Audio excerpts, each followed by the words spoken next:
Welcome back to the 1009 podcast. It's the dynamic duo here again for you. Jacob's doing some cuffed boy shit tonight. It is Valentine's Day, in case you were wondering. We got to do it tonight. I'm flying out to Hawaii tomorrow. Little vacation. Grayson is solo dolo tonight.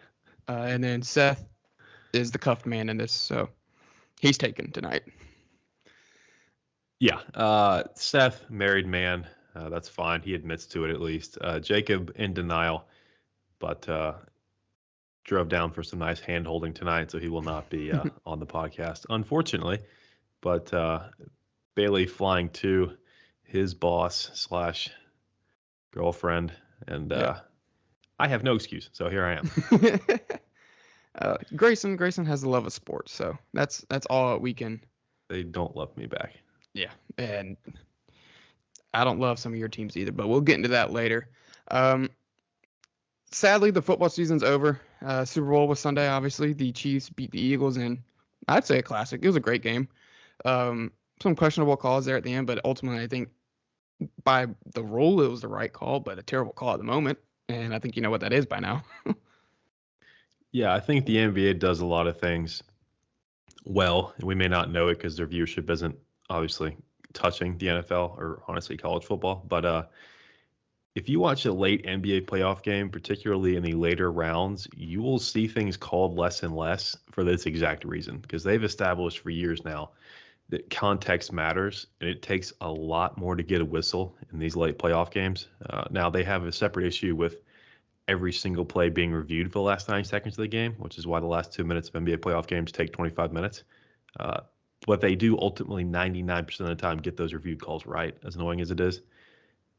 And in this case, this was just, like you said, letter of the rule, sure. In this spot, when you let Bradbury get away with it for 4 hours at that point, there was one second quarter that was a notable miss by the officiating crew, which then signals we're letting you play. And they let him play for 58 and a half minutes. Yeah. And then decided to go byline by byline in the rule book, which resulted in a very big penalty for Kansas City. Reset the sticks. They were playing for 3 anyway. I believe they would have had a 4th and 8. The score wouldn't have been affected, but the time of possession for the Eagles obviously got affected a lot, because after the Chiefs kicked the field goal, they had 11 seconds left, and then probably one of the worst Hail Mary attempts we've ever saw, which got overlooked so much because they won. I mean, I think in Hurts's defense, I think it's one of those things you're putting so much on it, it just didn't come out right, simply. Yeah. Because he's got an arm bigger than that. Yeah. We've seen some interesting Hail Mary throws this year. Go back to our interview with Chase Bryce talking about the one where he literally threw it perpendicular to the sky. Right. A little bank shot off a receiver tipping it down to a thankfully open receiver. In his case, not true for Philadelphia. I mean, Philly sports in general, real quick. I mean, we had the Phillies and the Philadelphia Union, their MLS team, lose titles on the same exact day, less than 3 months ago. I'm pretty sure their USFL team lost their championship game too. Probably you can go down a list and a bunch of their teams lost. Lots of heartbreak in Philadelphia. Probably 2 tons of grease used on light poles for no reason, as there was probably not a lot of at least happy fanfare out in the streets of Philadelphia after this game. But yeah, I mean, this is really back-to-back years where a big defensive holding call after a pretty loose officiated game. We saw the Rams last year get the benefit of the doubt. Logan Wilson called for a defensive holding on Cooper Kupp in the late stages of that game that turned a 3rd and goal into a 1st and goal. And I honestly forgot about it. But a Bengals fan mentioned it to me Monday morning, saying that, go back and look at that play. It was very, very similar. Very, very lenient on calls. And then you get in a huge spot like that and you see laundry on the field, which, again, correct call, but you kind of go back to that time and place situationally. Do you really need that there? And again, the Chiefs were going to get at least 3 points, but it robbed Jalen Hurts of about a minute 40 to hash some sort of game-tying drive, game-winning drive potentially, if he finds A.J. Brown deep again. So I think from a neutral fan standpoint, it was disappointing only in that we were deprived of a Jalen Hurts shot to win the game. So But like you said, really, really good game. I think we've been blessed with the Super Bowls recently. Last year and this year come to mind pretty quick as very, very close games down to the wire. I mean, Eagles up at halftime by 10, which is a lead that only one team had ever blown in the Super Bowl. So certainly that game got tight pretty quick. But yeah, I think overall great game. Ending aside, I think that, 38-35 was going to be the score. We just didn't, again, get to see that Eagles offense one more time. Yeah. Kind of getting more into the game. I mean, it started off pretty hot. Both teams scored on their first drive, and then the Eagles just ate the time of possession for the rest of the first half. I'm pretty sure at one point it was like 20-something to 8 or something stupid like that. Like it flashed on the screen. Yeah. Yeah.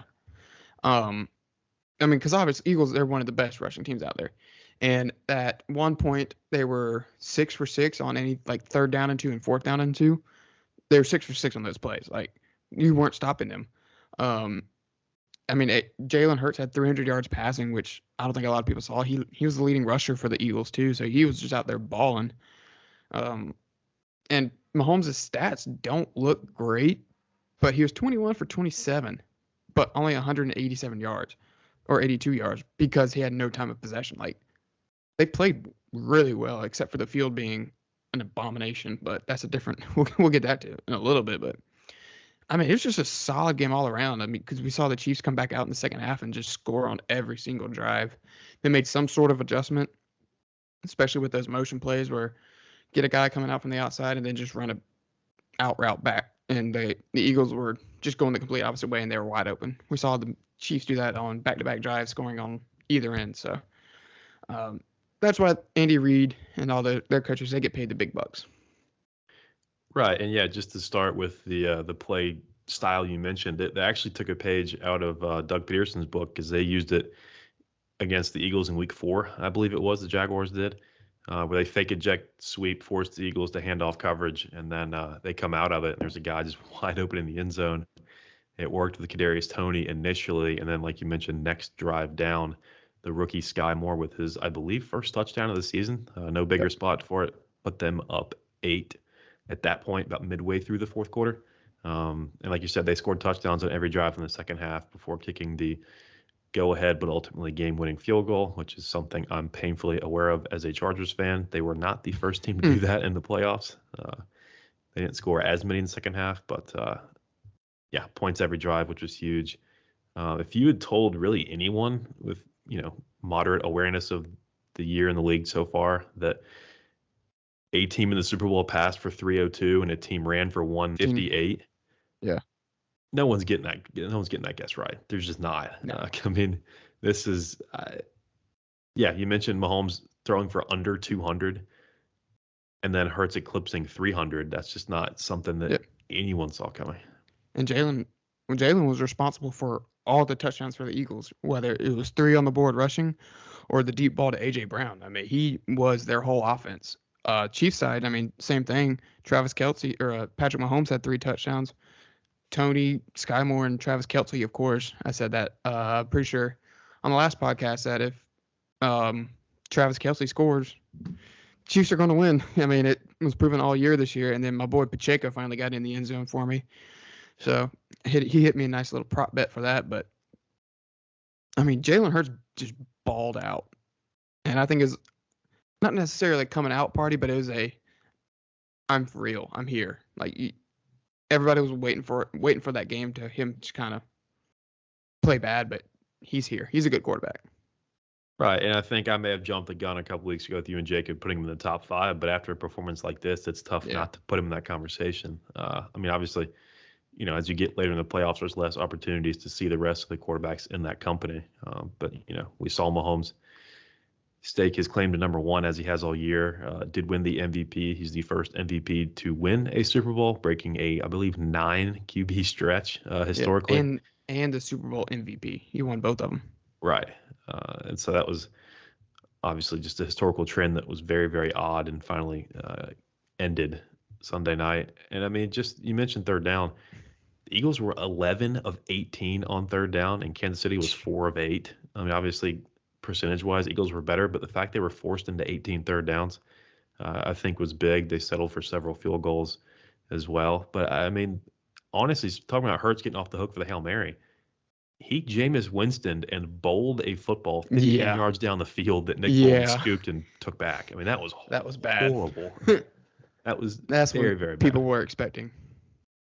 Right. And I think that it's fair to kind of compartmentalize that as just a random fluke play when you look at the body of work that Hurts put in throughout the entire game. But that was a terrible play. And, quick math, they lost by 3. That mattered a lot because they could have driven down the field and gone up 2, maybe 3 scores going into the half before that happened. I think they got away with another one. That was close. Yeah. Shout out to Justin Ross.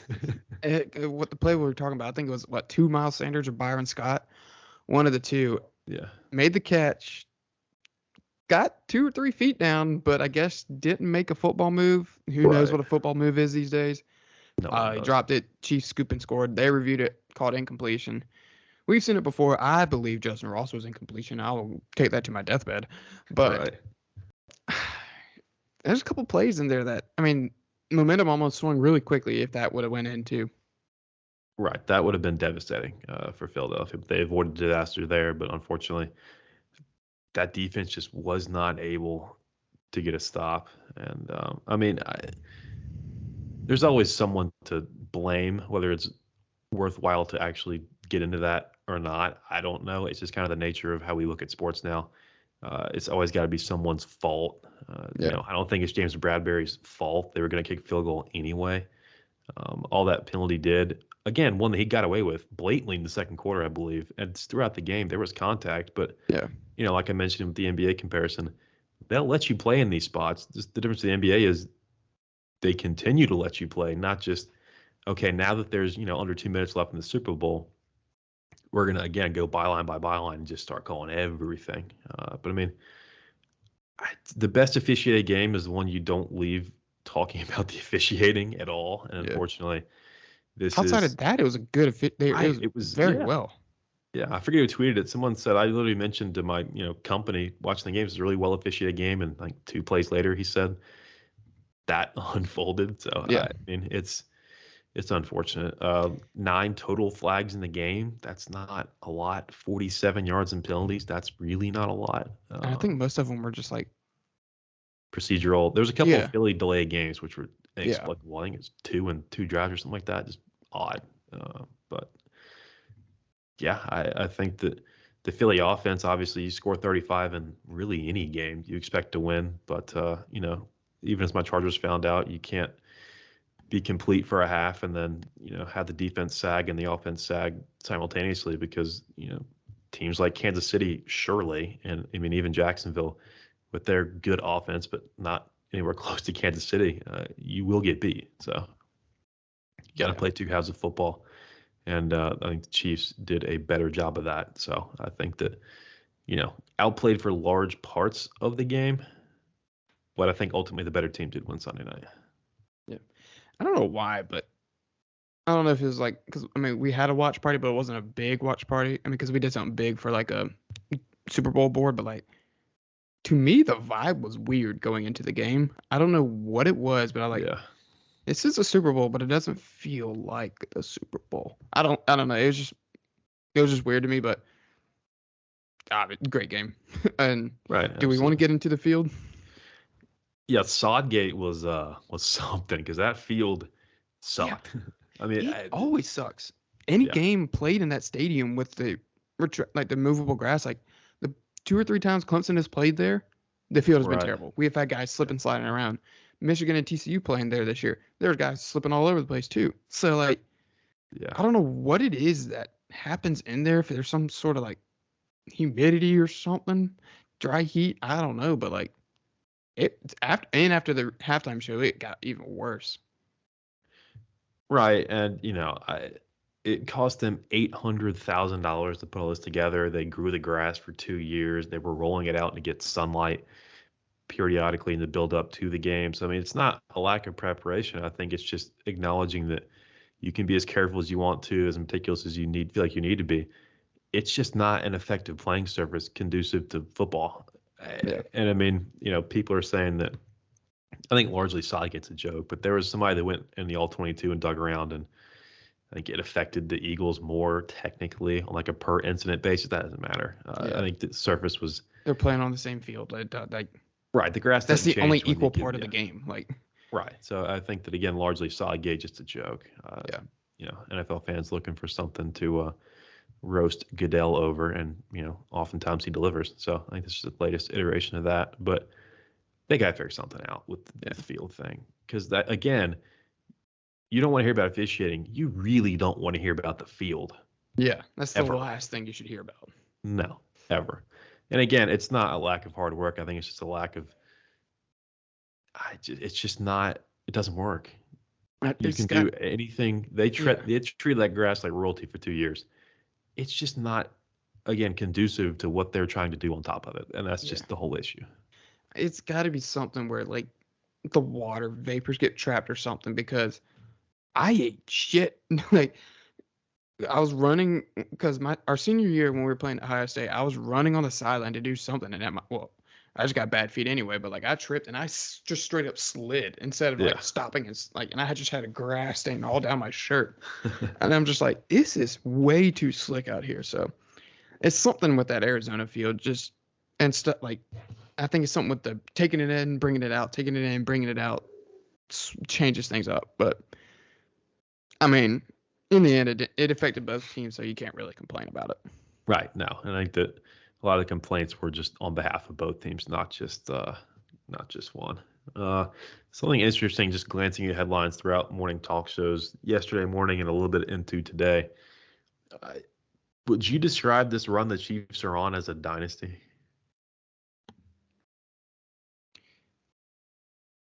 Yeah. 5 straight AFC Championship games, 2 Super Bowls in those 5 years. And been to another. Yes, 3 appearances. Yeah. 2 titles in 5 years. I know the whole saying is 3 and 5, but it's a modern day dynasty. I mean, it's almost on the same level as like Patriots, to be honest. Right. I mean, I think as far as the sport of football as a whole, Nick Saban's the gold standard, and he, there were years where they went 1 or 2 years without one. They won one, I believe, 2 years ago. After we kind of written off the dynasty as a whole as dead, he comes back the very next year and wins one. So I think that while that one may be on its last legs, the longevity of it and the fact that he still, I don't believe, has had a senior class graduate without a championship, I think it's fair to kind of bring that into the Chiefs question, and that's 2 in 5 years. They had a beat up O-line, and I think Mahomes was also hobbled a bit in that ugly Tampa loss several years ago. Year or two. Right. So a lot of external factors there that affected the game, unfortunately. But I mean, you lose the greatest quarterback of all time. Other than that, you go to 2 more and you win both. I think that's right there. I really do think it is. And as far as the ceiling only being 2 titles, but the floor being the semifinals of the sport, I think is really impressive too, as much as I may hate it. I think I don't know if I'm quite there yet, but I wouldn't argue too intensely if you do call it that. I think it was Nick Wright that's been leading that charge on social media, and with his show as well. So I think that's fair. It's crazy to think, but I think it's fair. Here's another, you going on dynasty talks and all that. Is Patrick Mahomes already a Hall of Famer? No, I think that this 2 stretch MVPs, in a 2 career, Super Bowls. Right. They've given a lot of people a lot less positions in the Hall of Fame. Right, but I think it's the fact that he just hasn't played longer than those 5 years. I think if you have this stretch within a 7 to 8 year career, absolutely. And I think that longevity has been an issue recently with Andrew Luck's eligibility for the Hall of Fame. Where do you put him? Obviously, he doesn't have the postseason success, but he was an excellent quarterback, top-rated recruit, number 1 overall pick. I think we all agreed that we don't think he is, unfortunately. Right. Yeah, and it's tough because that player had the traits and the ability to do so. Luke Kuechly's another name that comes to mind on the other side of the ball, but I just think that boy. Yeah, and I mean, it's just tough for me. And again, if Mahomes plays 10 years and this is as good as he gets, Hall of Famer. Yeah. He's the shoe-in. But I think just longevity, his career only being 5 years to this point, as impressive as it's been, honestly, the best start to a career ever. I think we do need to see just pure games out of him, but I don't He's suspect definitely he will have on an the issue with track that. for it. Oh yeah, like I said, this may be the best 5-year stretch by any NFL quarterback to start a career. So I think that he is well on his way. I mean, he's got two. Brady very, very, very, very far in the distance, but if anyone's going to catch him, you got to say Mahomes. I mean, he's the only one. I mean, right. So who I else? think. I mean, Stafford's old. Rodgers old. Yeah. Josh Allen can't win the big games apparently. Josh Allen can't even get to one. Yeah, Joe Burrow could be the next one. I mean, it depends on first though. Yeah, and if they retain the guys too. Right, they're gonna have some money problems, but yeah. So I think that. Yeah, no, I think that's again, not because he shouldn't be there. I think if you were going to let anyone in after 5 years, that would be the one to let in. Yeah. But I just think from a pure, just more data standpoint, I think not just yet. But obviously, he's going to get in. I don't think that's an issue at all, especially with the start to his career. And on the flip side, just not the greatest news cycle for the Eagles. They lose offensive coordinator and defensive coordinator a matter of hours after the Super Bowl. The defensive coordinator, I don't think, was as much of a heartfelt loss by Eagles fans. I heard from one Eagles fan after a report surfaced they were trying to retain him, that they are wasting their time and effort, that they need to let him go. And ultimately, that did happen. So Gannon to the Arizona Cardinals, and then I didn't even know his name. Rich, I want to say Nick. I don't know. Jonathan Gannon. One thing on him is his D-line didn't do crap during this game. 0 sacks. Yeah, and that's more of a testament, I think, to the Chiefs O-line, who played incredibly well. But that was supposed to be the big sacks. Calling card for the Eagles too, is their D-line and offensive line, the way they play. Offensive line showed up. D-line did absolutely nothing. So, and then that exposed the secondary. I saw a clip that said Deebo Samuel said that there was holes in that defense. Everybody's like, where? And I was like, secondary. Yeah. If there's a guy that knows holes in the defense that plays, I'm gonna go with Deebo too. Right. So, and it showed too late in the game. They were starting to just pick apart their secondary. So probably not the biggest loss, but that's the name of the game these days, is how good of a head coach you are is how you can reload on your coordinators, because each year coordinators are going to get pulled left and right. Right. A note on Deebo Samuel. I will say the entire sour grapes tour by a lot of these 49er players, after getting their ass handed to them by 30 points, I think is a little much. I get that it's warranted, but it's a lot of much. Things didn't go your way. But I mean, if they don't call the holding and Hurts goes down and wins the game, we're not talking about that. Yeah. We're just not. Yes, the best quarterback in the NFL scored on you. I mean, come on. And I get that the Niners, I felt, had the best defense in the NFL healthy. They got off to a slow start. They got absolutely demolished by injuries early on. And I was on that bandwagon pretty early. Obviously, a lot of QB turmoil as well, down to QB3 and Mr. Irrelevant Brock Purdy. And he played his heart out as long as he could. Tore his UCL on the first drive of that game, unfortunately. And obviously just flipped the game on its head. Josh Johnson pressed into duty and, filled in as well as he could have. But that game was over as soon as Brock Purdy left it. So I think that, I get it. If you're the Niners, you're frustrated. You felt like you were a better team. I would almost tend to agree, even with Purdy, the way they were rolling. But obviously, injuries, unfortunately, kind of put that out of question. But to go around to the media and say that, oh, Philly sucks, they're not that good. They beat you 38-7. I would be very, Your very defense is still one of the top defenses in the nation. Right. And you gave up 38, but you didn't lose 13-10. You lost 38-7. So talking about holes in defense is look in a mirror, is what I'll say on that. But the Niners will be right back in contention next year, I have no doubt, with whoever they have a quarterback, to be honest, because that's how good that defense is. But yeah, interesting note on coordinators. The Bengals retained both. I don't know how much interest. I'm sure there was some, as good as that team has been the last 2 years, but they're keeping the head of household on offense and defense there. Zach Taylor, obviously, not going anywhere as head coach. It will be up to the front office to maneuver financially to keep this team intact. T. Higgins, Joe Burrow, both coming up for paydays. Jamar Chase, a bit later on, just with them being in different drafts. So I think that, He'll be Burrow's next year, getting right? $50 million, blank check time. Same with I mean, Herbert. I don't want to make it seem like Burrow is like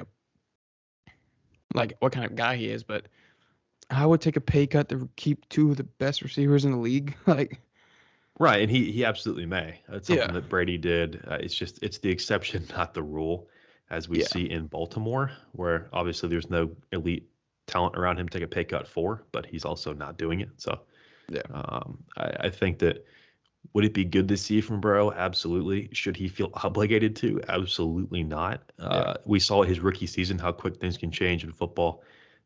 He missed half of that season with an ACL. So, but thankfully they've improved the O line that set him up for literal just assault every To week. die. Right. He was getting teed off on, led the league in sacked, all this horrible metrics type stuff, which they fixed to give them credit. But I think that take the money while you can, dude. I mean, this is you're only playing the league so long. Yeah. Brady is not the career path to strive. I mean, strive for, yes, but playing on, absolutely not. I think somewhere between Luck and Brady would be the sweet spot as far as longevity. I mean, Aaron Rodgers. well, Aaron Rodgers has to find somebody that wants him to play for him Yeah. as he enters the darkness for 4 days. Which I think he's right. back out of. I don't know. He's not missing any calls home. I don't think so.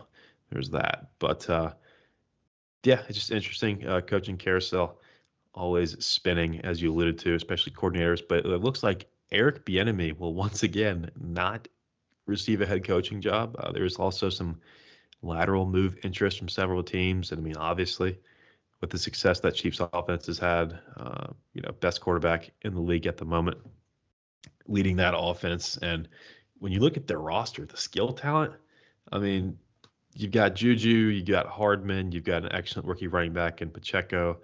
Clyde Edwards-Helaire hopefully fits somewhere in that team. Another excellent running back they've got in the backfield. Kadarius Toney brought in mid-season. We saw him score a touchdown. I don't think they've quite found his ideal role in that offense just yet. But, I mean, when you score in the Super Bowl, something's going right. Another guy that scored the Super Bowl, Sky Moore, the rookie receiver, a lot of talent. Going from a smaller college program, not as many eyes on him. But I think that from Central Michigan, Eastern Michigan, Western, one of them WMUs. Right. So, I mean, Western Michigan, not getting a ton of eyes on it, but I mean, obviously their scouting department between him and Pacheco, I think, has earned their paychecks this year. And it just kind of goes to show, I mean, this Eagles team won a Super Bowl with Nick Foles at quarterback. So I think that front of the jersey, that a lot OC more. was? Huh? That OC that won the Eagles Super Bowl is none other than Frank Wright. He's bringing it to the Panthers, but he's hiring everybody but an OC right now. Yes. Deuce Staley, I think my Deuce favorite Staley. hire so far. Yeah. Deuce Staley, quarterback coach is now Josh McCown. And today they hired Jim Caldwell as a senior assistant. I also like that. So I think he got a raw deal in Detroit. So it's like we're hiring we got our D coordinator last week, who is going to be one of those coaches that probably will be gone next year, getting a head coaching job. Right. I can't even pronounce his name. I've heard it 1,000 times, but I still can't. BK Kwanu. I don't know. I just butchered that, but yeah, y'all know who I'm talking about. Yeah. Everybody but the OC. We don't know who it is. Still plenty of time. Who knows? We could go get somebody from somewhere, pull them off from a team. Even a college coach, as we saw Baltimore do today with I don't want to do Todd that again. Monken. Yeah, I've been through that, been there, done that. Did not work out well. I don't think Joe Brady really got a fair chance. One. That's fair too. But not for a head coach. But that's a little Panthers note for you. Still haven't hired an OC. Who knows what we're going to get, what we're going to look at.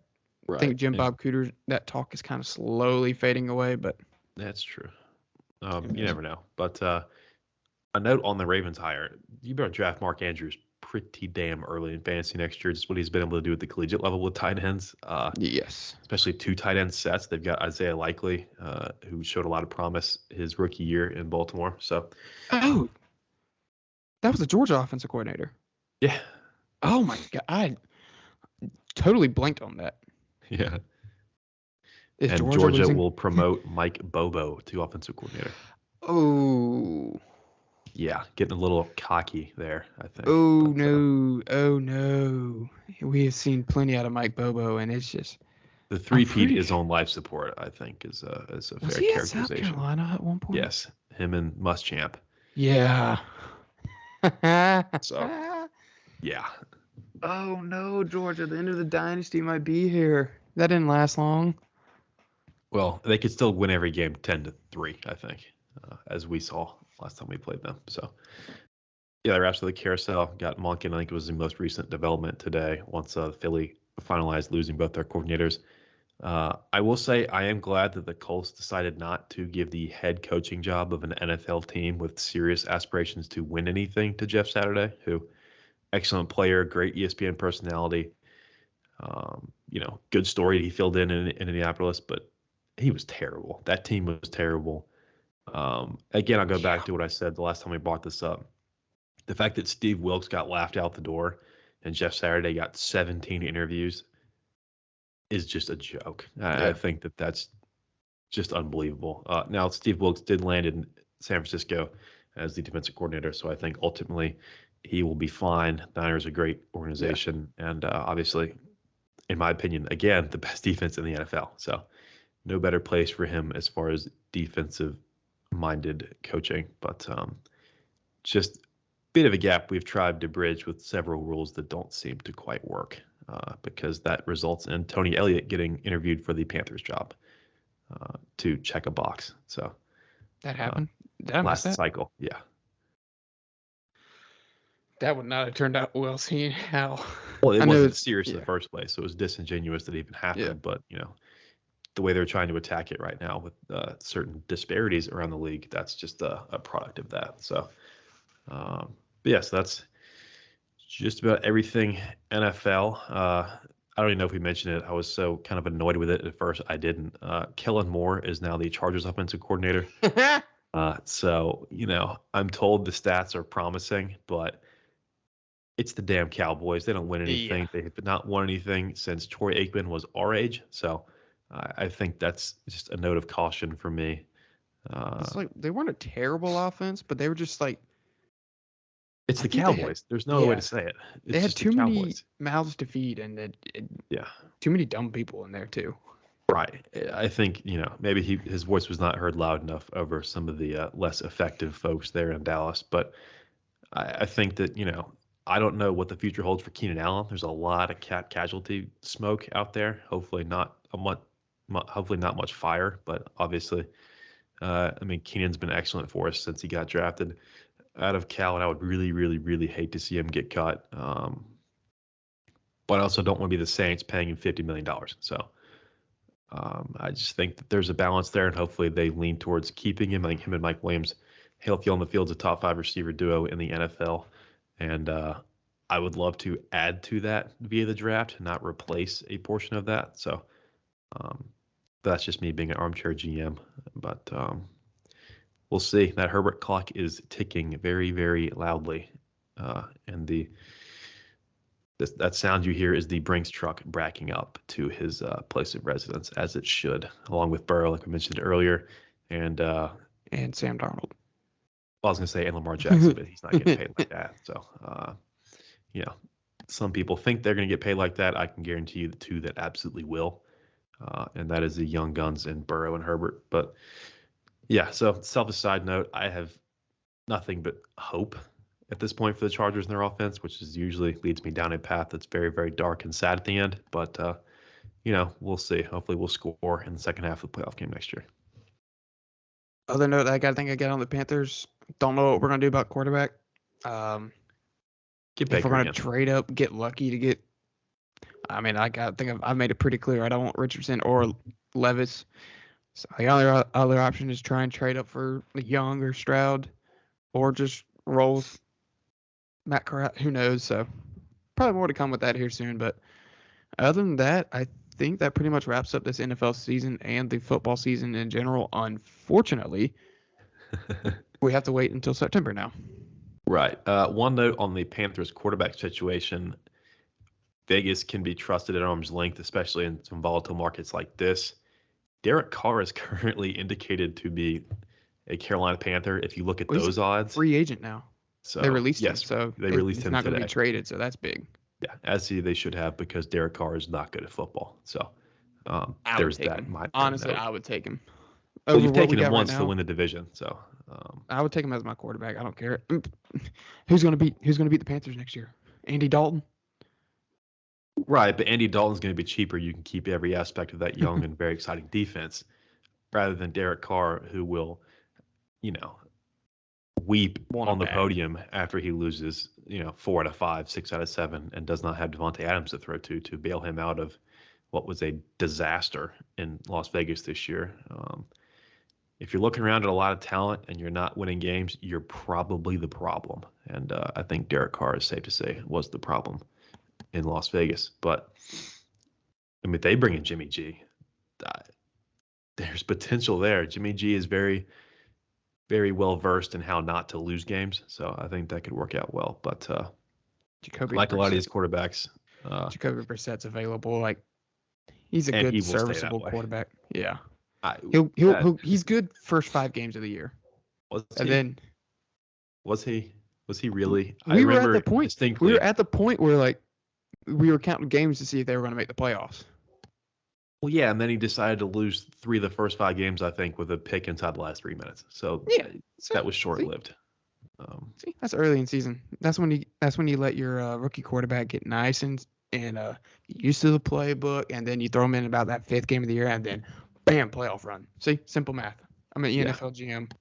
I would recommend Matt Corral because 1, he's not 28 years old or however old Brissett is, and 2, he has no tape, which is better than Brissett's tape at this point. So trust the kid if you're going to make a move that drastic. I don't think giving Jacoby Brissett $3 million to throw 15 picks and 10 touchdowns is necessarily much better than Darnold, honestly. So, but we will keep you guys updated as QB news starts to heat up, with the coaching carousel pretty much wrapped up until the Panthers, of course, find an OC.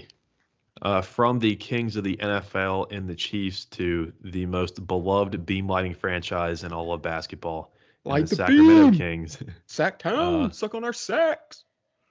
It is officially NBA All-Star Week. And as you can tell, Bailey's very excited about it, as the most clutch player in the NBA and a very excellent, underrated Kentucky Wildcat alum, De'Aaron Fox will be. I loved him at Kentucky. Him and Malik Monk were amazing, and they are showing it now. Right.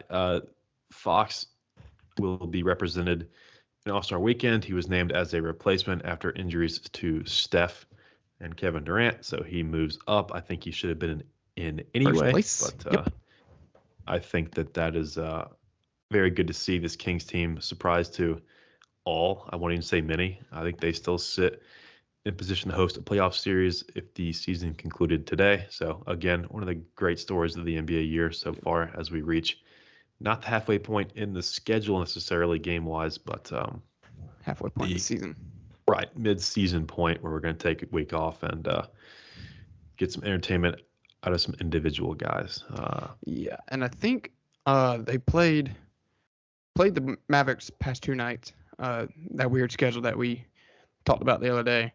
Right, that lost back-to-back. One, yeah, then won the next one. I think it was the first game that Kyrie and it was, yeah, Luka played together, and won in overtime. I think that helped with like some tiebreakers going on over there, but they're just hot. They're good. They're a well-coached team, obviously. I mean, they're right there with the Suns and the Clippers, so it's definitely the surprise of the season. Yeah, I think that, coached by Mike Brown, it's just really, really fun to see. There's always seems to be the team like this. Memphis filled this role a couple years ago, and we see where they're at now. So I think things are looking up for Sacramento. I think that, do I see them winning 2 playoff series? Maybe yes. not, but that home crowd, especially with where they sit in the standings right now, matched up against the Clippers, who are again trying to prove that you can care nothing about the first 82 if you can win the last 16. Results to be determined. I'd actually love to see that series, honestly, but long way to go. We're approaching 60 games in, so obviously not a clean break in the schedule, but this is the, every sport's got it, the mid-season-ish week where we kind of step back, give guys a couple days off, and get some entertainment.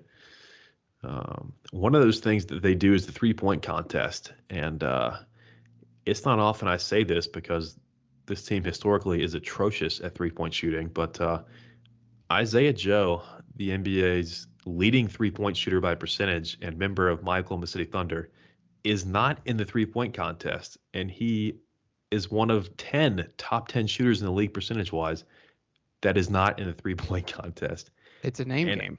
I do not understand why this is true. Contavious Caldwell-Pope, another big snub for the Nuggets, the 40-win Denver Nuggets, I might add. There's 2 Blazers in there. There's 2 Pelicans. I don't know. This is very, very, very poorly done. I think that I get if you don't want to throw a Thunder guy in there because, the massive ratings the three-point contest brings in. And I love Jason Tatum, but he's shooting like 35% this year. So I think if you're going to want to put a big name in there to boost ratings, make it somebody who can shoot threes. I don't get it. It's a very minor gripe because obviously, 4,000 people watch this. I will not be watching it because Isaiah Joe's not in it. So I can't tell you the last time I watched a three-point contest, honestly.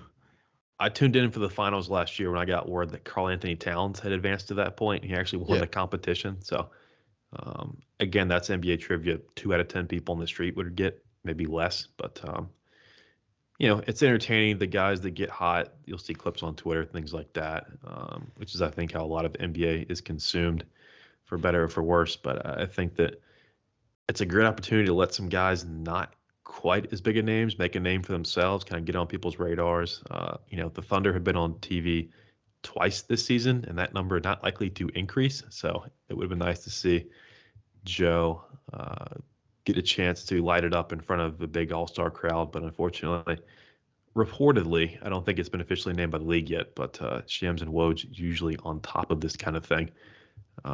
But speaking of Isaiah Joe missing a 3, Bailey, did you have any recent gripe with that? I was about to say, if he would have made a 3-point shot the other night. Last night. Last night. If he would have made a 3-point shot to tie the game to send into overtime against the Pelicans, he could have gone, quick little replacement. Oh, this guy can make threes.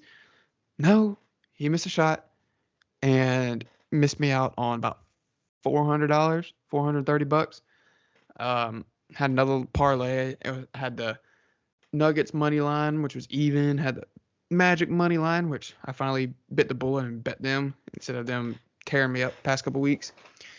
Had the Knicks covering, had the Warriors covering, had the Thunder covering, and at some point it was not looking great at all. Down by 20, cut it to 10 at halftime. Had the lead at one point, and then just more dumb shots like what happened with me and the 76ers and the Nets the other week. But yeah, we can go ahead and add the Thunder to my hate list right now. And that's unfortunately warranted. I will say historically the Pelicans, a team we have a lot of problems with. We've already dropped 2 one-possession games to them this year. Last night was a third. Even zooming out further than that, there was a season where Durant had a foot injury, Russ was hurt, and we ended up losing out on an 8 seed in the playoffs because a midseason matchup, Anthony Davis, then a Pelican, hit some ridiculous top-of-the-court bank 3 to beat us at the buzzer, and that shot proved to be the tiebreaker that kept us out of the playoffs. So the Pelicans have long been a very strange thorn in the side of my Thunder, regardless of who's on the team. So unfortunately, that trend continued last night, and we're now 0-3 against them on the season. All by, I believe, from memory, 1 possession, unfortunately. So that continued, and Bailey is not happy, and deservedly so. So on behalf of Isaiah Joe, I apologize for that. And he kept them in the game, too. Right, they cut it to 1, and they just couldn't get over the hump. And Shea rolled his ankle on a guy coming down to driving in the lane. So, there's nothing you can do about that. He didn't trip or anything. Right. He just stepped on the guy's foot and rolled his ankle. So that should have been a jump ball. I haven't looked at the last 2-minute report. I honestly, with those kind of things, I'd rather not know because the NBA is saying the next day they screwed the call up does nothing. It changes nothing. Yeah. So to see it in writing that they screwed it up, that just doesn't help me at all. But youngest team in the NBA, it's going to happen. Just weird that it's always the Pelicans that we seem to drop these games against. But, we got the Rockets up next. They're the worst team in the league. So hopefully we beat them by 50 again. On to the next parlay tonight. So we're gonna win. We're gonna win one of these at one point. Yeah, Bailey is what you would describe as due. Although you did hit one Sunday, that was pretty good. Yeah, not fully because we had a push, but hey, not a loss. That's right. Exactly. Profit is profit. Boston currently up on the Bucks as 9.5-point underdogs. I think Jason Tatum, Marcus Smart ruled out. I think Tatum might be in COVID protocol, which I was made aware of today still existed. So, and guess who bet the Celtics +9? Good call. It would appear through 15 minutes, but that's about it for NBA. I hope Isaiah Joe makes a 3-point contest. The NBA is pretty tapped into Twitter, and Twitter was not happy at all today with the rumored participants in this contest. So maybe some change there. I kind of doubt it, but we'll just have to wait and see on that. But that's about it for the NBA. Bailey's Kings still rolling. My Thunder. That's the other thing. Every time we have a chance to get to 500, we lose the game. It doesn't matter who it's against, what we're doing. So we now sit at 27 and 29, but only a half game out of the play-in. So still flirting with some postseason action, but time will tell, I think. But ultimately, Shai Gilgeous-Alexander is going to play in an all-star game. Should be starting, but I'll take what I can get. He's the rising star, isn't he? Yeah, Giddey and number 12 overall pick from this past draft, Jalen Williams, will join him in the Rising Stars game, which will be probably what I watch the most of because those kids actually care. Yeah. We do get some kind of BS from them. Like there was a year that Trae Young and somebody else were shooting 60-footers, but right.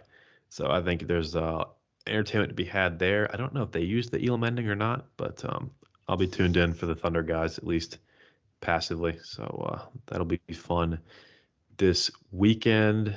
Speaking of things getting started, though, some Clemson sports getting started, Bailey. Yeah, women's lacrosse. Beat Wofford 21-2, I think, which makes me wonder if, if me and you could find 6 people and go play Wofford. I don't know.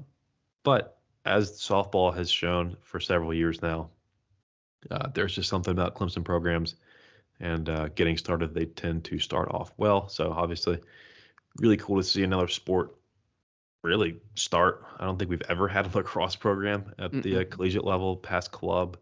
I was fortunate enough to know some guys in the club team when we were there. Really nice guys, a lot of talent there, just not supported fully as a varsity sport. But women's lacrosse is, and they destroyed Wofford in their opening game. So hopefully a sign of things to come for them in their first season.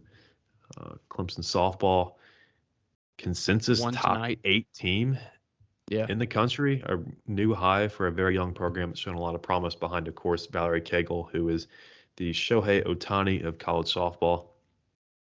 Dominates on the pitcher's mound. I guess it's the bump. I don't know.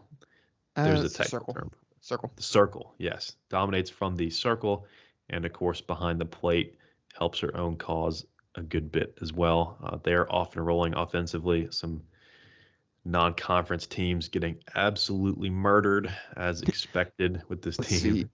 Their scores went 10-1-5 against FIU on Thursday. Friday, 11-2 against Georgia State. 8-1 against Kansas City on Saturday. Who knew Kansas City had a softball or had a school? Also on Saturday, 11-3 against that same Georgia State team in 6 innings. And then Sunday, 4-0 against FIU. And as of tonight, they beat Furman 10-0 in Greenville. So they're still hot. They're about to have the ACC Big Ten Challenge get underway this weekend to open up the home schedule. They got Northwestern and Ohio State coming in for the weekend, so definitely teams to keep your eye on. I know conference play will pick up soon, but they're just a good team. Yeah, handling the non-conference openers pretty easily as expected, but it did earn them the bump in several polls, just like college baseball. Not really consensus one like we see at the AP poll in college basketball and football. There's kind of a mix of opinion, but they all have Clemson, like I said, in the top 10, if not the top 8, which is, like I said, new territory for the program, but certainly something I expect to continue. Trajectory-wise, as this team sets its eyes on Oklahoma City, honestly, and the College World Series in softball, and I think it would be.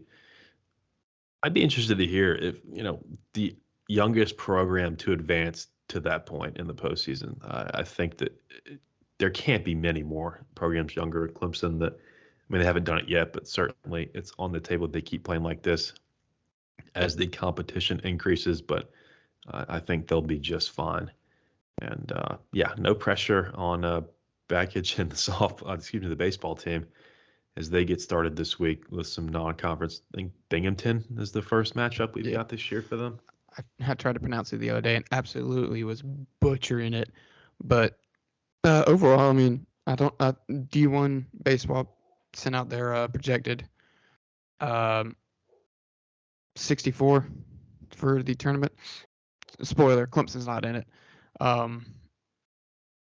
I mean, I'm not surprised by that. Yeah, baseball is like you're going to project it, but it's never going to be correct. Like, not even one weekend series can also correct. change that. So I think that a sign that we're going to have to earn a lot of respect lost with recent performance, and I think that Bakich is the right man for that job as they get underway in his first season, and hopefully the first season of excitement in Clemson outside of the rivalry series that we tend to dominate.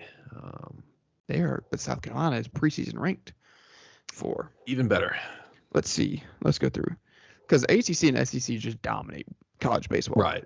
And like we here the rankings are, let's see, LSU, Tennessee, Ole Miss, Texas A&M. Oh, I need to recount. LSU, Tennessee, Ole Miss. There's 3. 4 is Texas A&M. 5 Florida. 6 Arkansas. 7 Vandy. 8 Alabama. 9 South Carolina. ACC's got 1 Miami. 2 NC State. 3 Virginia. 4 Louisville. 5 Virginia Tech. 6 North Carolina. 7 Wake Forest. So like, it's heavily dominated by the South. Right.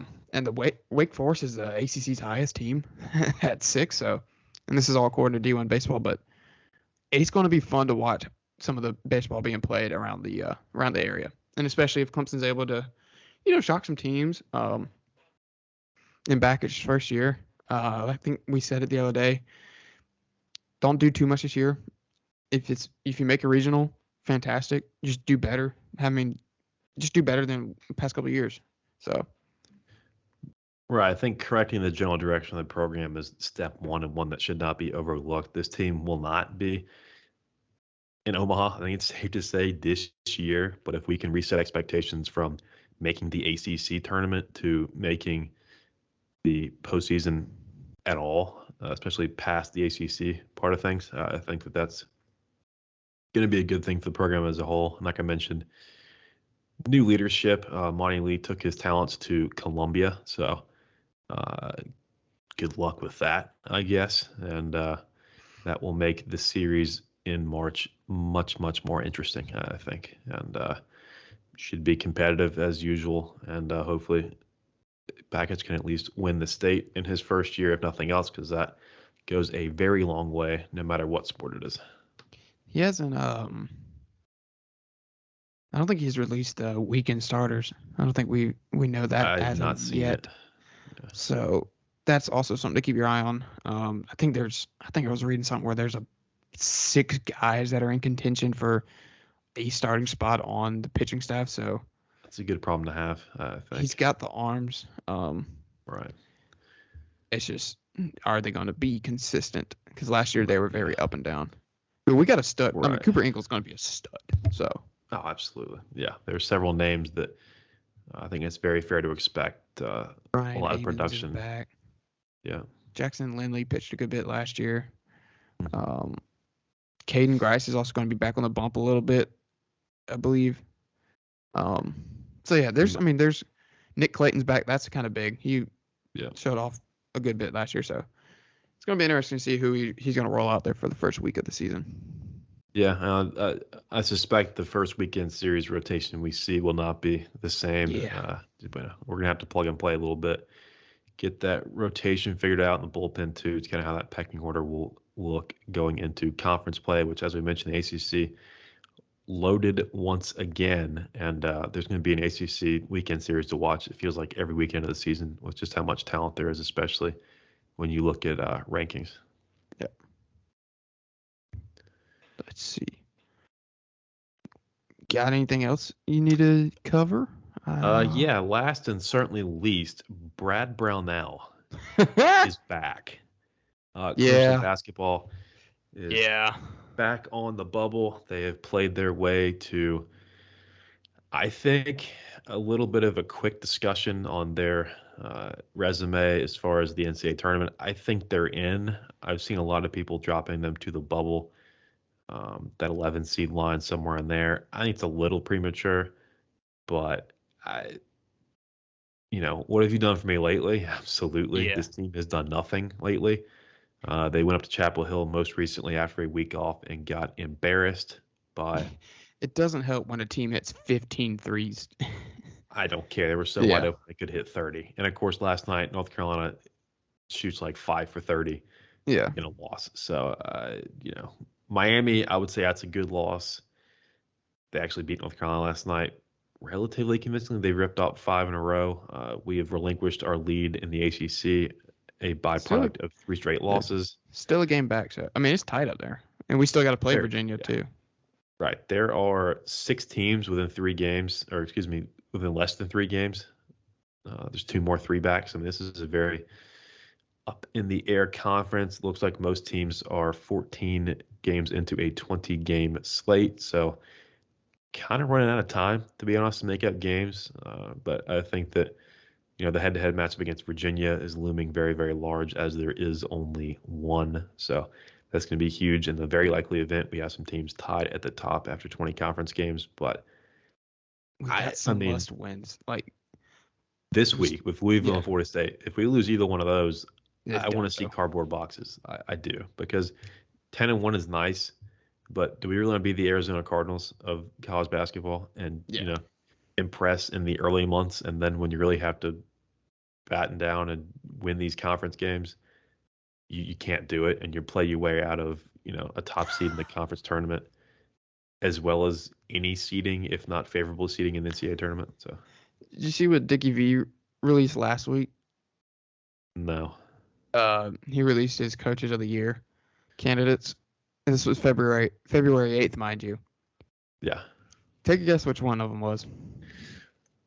Brad Brownell. Yep, and then take a guess which is another one it was. A team that's had a bad week. Mexico State. No. No. That's Rick Barnes. Rick. Yeah, so there's a Dickie V bump there. So Dick bump. Speaking of teams in orange and losing and showing their true selves, Jacob not here. Not that he would defend them because they're losing games now, but Tennessee basketball. Rick Barnes, the book has been written on him. He failed to win a championship with Kevin Durant on his team at Texas. Still has not reached a Final Four, even though he is 112 years old and has coached college basketball for 40-something years probably. Coached at Clemson, mind you. Right. And, we lack a rich history as a program, so I'll give him a pass on not reaching a Final Four in Tiger Town. But, are we going to pretend that this Tennessee team is still – I won't say they're not the favorites, obviously, but are they really a contender this year, honestly? I don't know. If you can't win home conference games in which you lay 12.5 points. Yeah. Really? This is not – and it's weird because they beat Texas, I think. And I was like, okay, turning point. That was the Rick Barnes game to have.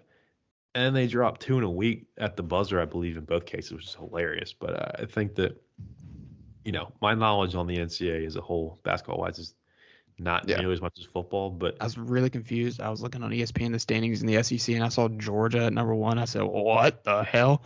I was on not football, quite. so I just think it's Alabama reached number one in the yeah, AP poll for the first time in I think over a decade. They are undefeated in conference play, 12-0, and they sit 2 games ahead of Texas A&M. It's a very underrated team. Buzz Williams yeah, coaching, seeing some results in the regular season, unlike across the street in the football part of things athletically for Texas A&M.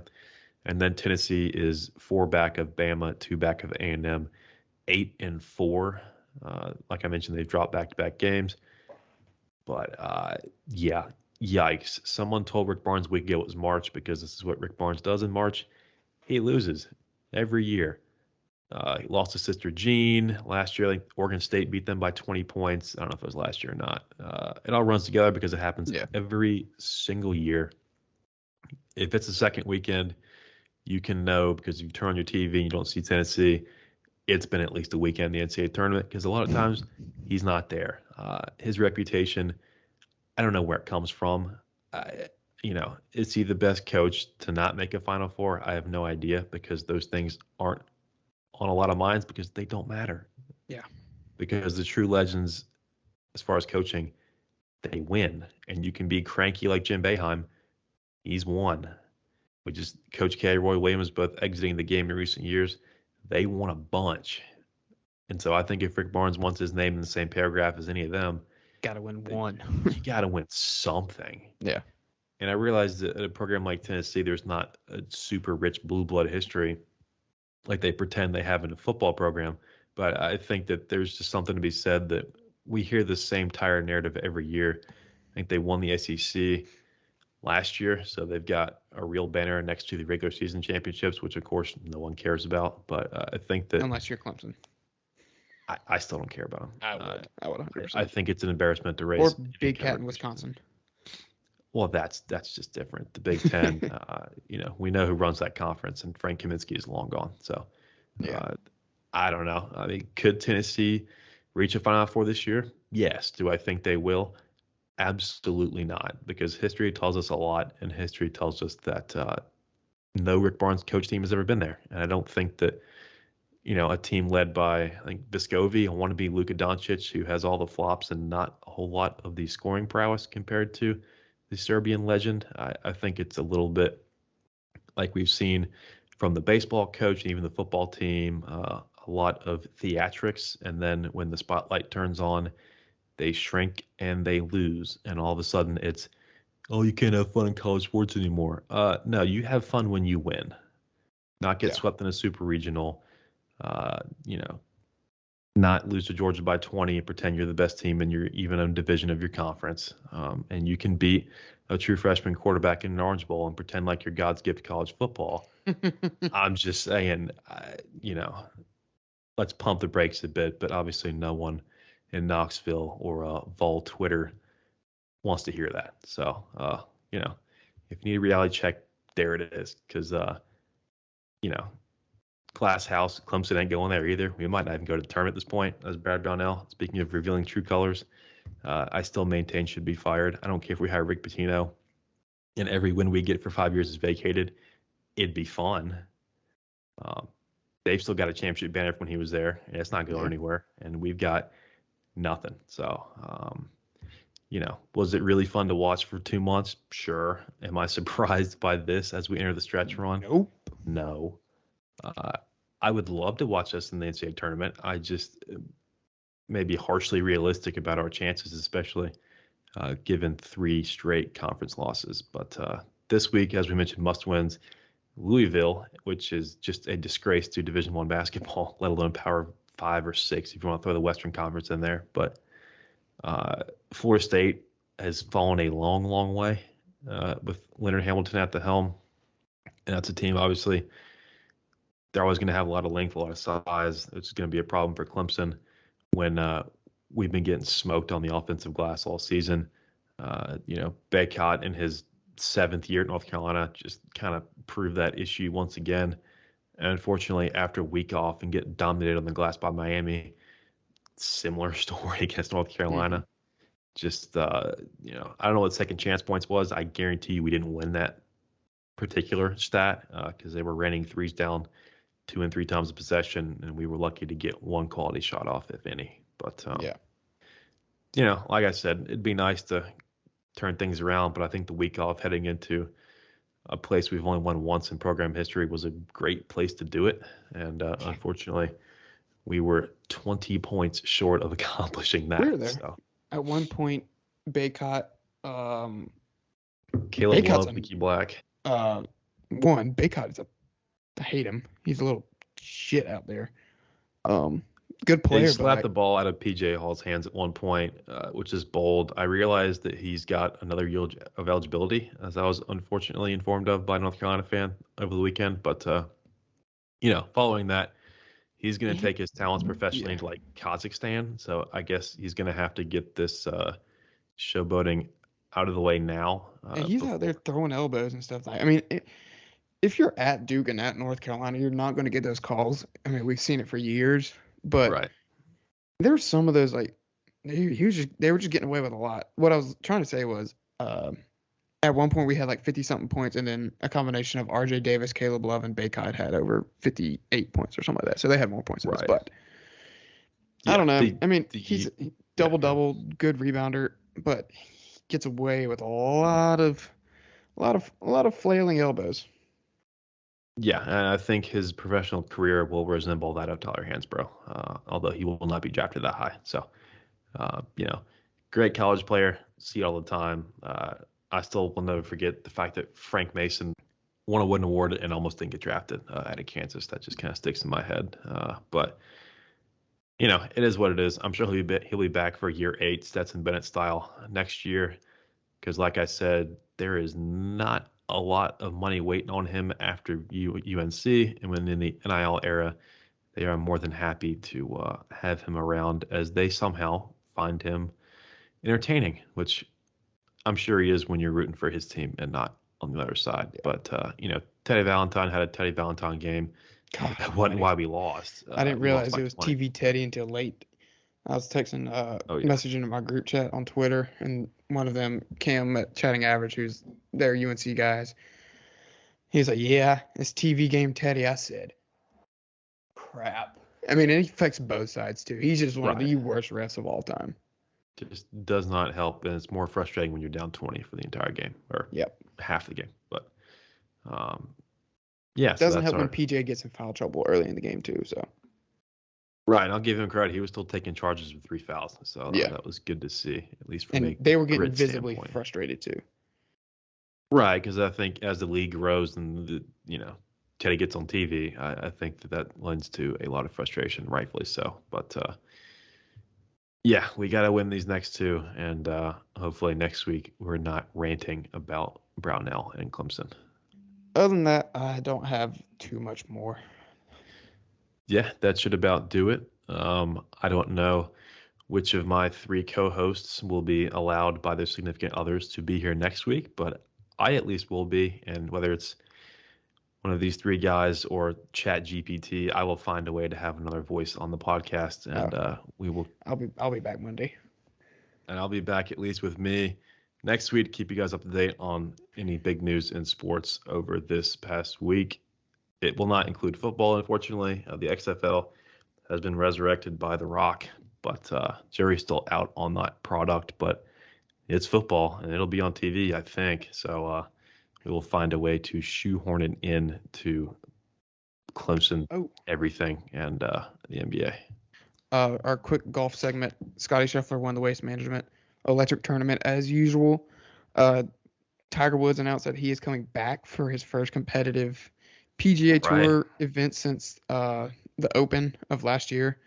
Announced that Friday during the tournament, so I put a blog out on that. I still got to write the blog for the Waste Management wrap-up, which I might do it sitting at the airport tomorrow. But, yeah, Scotty Scheffler, that's his back-to-back wins there, so took over the world number 1 over John Rahm, which I still think John Rahm's the best golfer on the planet right now, but different story. So they are out in Los Angeles this week at Tiger Woods' tournament, so fitting he plays. There you go. Yeah, Tiger, I believe, a 15-1-ish odds on participant in that tournament. I think a lot of sportsbook are going to be praying he does not win because I could see a lot of money on Tiger. But yeah, so Bailey heading out to Hawaii to get laid, but we'll be back next week. Playing some golf. We'll be back next week with everything that we think's worth it. Dead. It's our dead point of the season, of the podcast season. Right. No MLB, no football, but we will find a way to fill the void. Plenty going on collegiately as spring sports start kicking into gear, and of course basketball really heats up as the Tigers shrink, unfortunately. And of course, even with the weekend off, there's plenty of NBA stuff to talk about with Bailey's Kings, especially. So, anything else? That's it from me. All right. So we, as always, on Apple and Spotify, like you're listening to us now. We're also on YouTube, the 1009 podcast there if you want to watch us for whatever reason. And of course, if you want the links and anything else we do, blog links, general reactions, things like that, we're on Twitter at the 1009 as well. Deuces. Subscribe.